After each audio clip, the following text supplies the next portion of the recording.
منازل کربلا 60 ہجری 27 رجب اپنے نانا حضرت محمد مصطفیٰ صلی اللہ علیہ وآلہ وسلم کے روضہ مبارک پر آخری حاضری دینے کے بعد امام حسین شہر مدینہ چھوڑ کر مکہ کی جانب چل پڑے اور 4 شعبان کو مکہ پہنچے اور 8 ذوالحجۃ الحرام کو مکہ سے کربلا کی طرف چل پڑے۔ اس سفر میں امام حسین رضی اللہ عنہ نے تقریباً 20 جگہوں پر اسٹے کیا۔ ان میں سے چند مقامات جہاں کوئی واقعہ پیش آیا وہ مقامات ہم آپ کو دکھائیں گے۔ پہلی ڈیسٹینیشن بستان ابن عامر کراس کرنے کے بعد جب امام حسین رضی اللہ عنہ دوسری منزل صفاح پر پہنچے تو وہاں آپ کی ملاقات عربی کے ایک مشہور شاعر فرزدق سے ہوئی جو بائی چانس کوفہ سے ہی آ رہا تھا۔ آپ نے اس سے کوفہ کی سچویشن کے بارے میں پوچھا تو اس نے کہا، اے نواسۂ رسول، ان کے دل تو آپ کی فیور میں ہیں لیکن ان کی تلواریں آپ کے اگینسٹ ہیں۔ امام حسین کا تیسرا اسٹے ذات ارق نامی سنسان اور ویران جگہ پر ہوا، جہاں ایک شخص بشیر بن غالب نے امام حسین کے قافلے والوں کو ٹینٹس لگاتے دیکھا تو وہ بڑا حیران ہوا۔ پھر اس نے آ کر امام حسین سے ملاقات کی تو دوران گفتگو امام حسین نے اسے اپنے سفر کا مقصد بتایا اور ساتھ اپنی شہادت کی خبر بھی دی۔ امام حسین کا چوتھا اسٹے حاجز تھا۔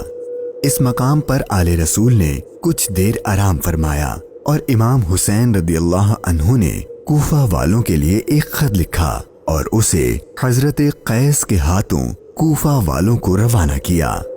5ویں منزل بعض العیون اور 6ٹھی منزل خزیمیہ کو کراس کر کے امام عالی مقام جب 7ویں منزل زرود پر پہنچے تو آپ کو زہیر بن القیس نامی شخص ملے جو کہ حضرت عثمان غنی کے قریبی لوگوں میں سے تھے اور حج ادا کر کے آ رہے تھے۔ اس نے جیسے ہی امام حسین سے ملاقات کی تو اس نے اپنے گھر جانے کے بجائے امام حسین کا رفیق سفر بننے کو پریفر کیا۔ 8ویں منزل صالیبیہ پر ایک غمناک امام حسین کے انتظار میں تھی۔ یہی وہ مقام تھا جہاں آپ کے چچا زاد بھائی حضرت مسلم بن عقیل اور ان کے 2 بیٹوں کی شہادت کی دردناک خبر ملی۔ اس پر آپ نے خطبہ ارشاد فرمایا اور حالات کی سنگینی سے قافلے والوں کو آگاہ کر دیا تاکہ کوئی جانا چاہے تو چلا جائے، لیکن آپ کے ساتھ سفر شروع کرنے والوں میں سے کسی نے پیٹ نہ پھیری۔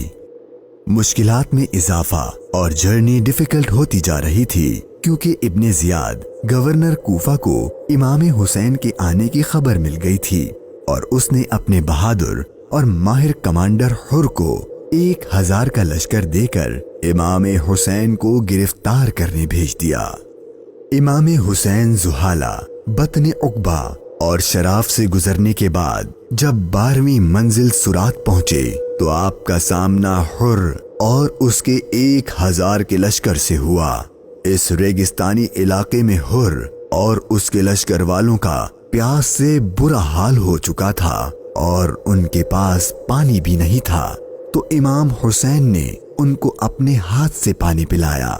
پھر آپ نے ان کے سامنے تقریر کی اور جب آپ ظہر کی نماز پڑھنے کے لیے کھڑے ہوئے تو آپ کے قافلے والوں کے ساتھ حر کے لشکر نے بھی آپ کے پیچھے نماز پڑھی۔ 13ویں منزل قادسیہ، یہ ہے ٹرننگ پوائنٹ۔ امام حسین رضی اللہ عنہ کو جانا تو کوفہ تھا لیکن آپ نے راستہ تبدیل کر دیا اور آپ کربلا کی طرف چلنا شروع ہو گئے۔ امام حسین اپنی منزل شہادت کی طرف سفر کرتے ہوئے مغیثہ، عزیب الحجانات، بیدہ اور ذو حسم کے بعد جب 18ویں منزل قصر بنی مقاتل پر پہنچے تو شام ہو چکی تھی۔ آپ نے رات یہیں گزاری اور صبح جب امام حسین یہاں سے روانہ ہوئے تو آپ کی زبان پر انا للہ و انا الیہ راجعون کے کلمات جاری تھے۔ آپ کے بیٹے علی اکبر نے آپ سے یہ کلمات پڑھنے کی وجہ پوچھی تو آپ نے فرمایا کہ بیٹا، میں نے ابھی خواب دیکھا ہے اور اس میں ہمیں شہادت کی خبر دی گئی ہے۔ تو آپ کے شہزادے نے پوچھا کہ اے بابا جان، کیا ہم حق پر نہیں ہیں؟ تو امام حسین نے فرمایا کیوں نہیں؟ تو آپ کے شہزادے نے بہادری سے جواب دیا کہ پھر موت سے کوئی ڈر نہیں۔ امام حسین کا سفر شہادت، سفر بقائے اسلام اپنے اینڈ کو پہنچنے لگا تھا۔ بس 2 اسٹاپ باقی تھے اور وہ ساری باتیں حقیقت ہونے والی تھیں جو بچپن سے آپ کی شہادت کے بارے میں مشہور تھیں۔ امام حسین جب اپنی سیکنڈ لاسٹ منزل نینوا پر پہنچے تو آپ کی آنکھوں کے سامنے بھی وہ سارا منظر گھومنے لگا جو آپ اپنے والد سے سنا کرتے تھے۔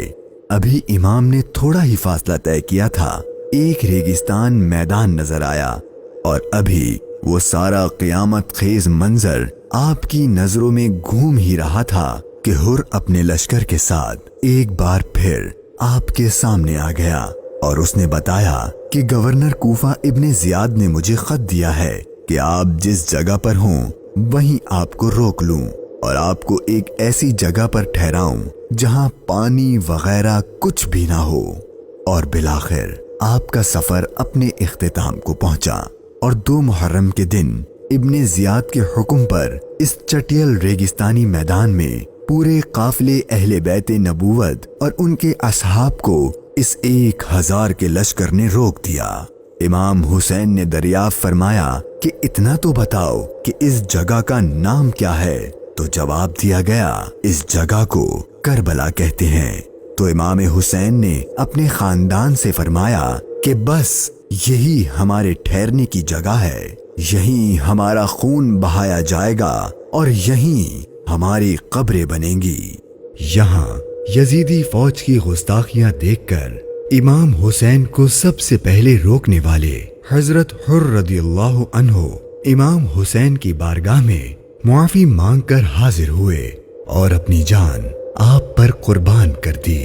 یہی کربلا کا میدان آپ کے طویل سفر کی 20ویں اور آخری منزل تھی، اور 8 دن بعد اہل بیت اطہار پر ظلم و ستم کر کے آپ پر اور اہل بیت پاک پر پانی بند کر کے آپ کے ساتھیوں کو بھوک اور پیاس کی حالت میں شہید کر دیا گیا۔ اور 61 ہجری 10 محرم یعنی عاشور کے دن تپتے صحرا 3 دن کی بھوک اور پیاس اور سجدے کی حالت میں امام حسین کو شہید کر دیا گیا۔ انا للہ و انا الیہ راجعون۔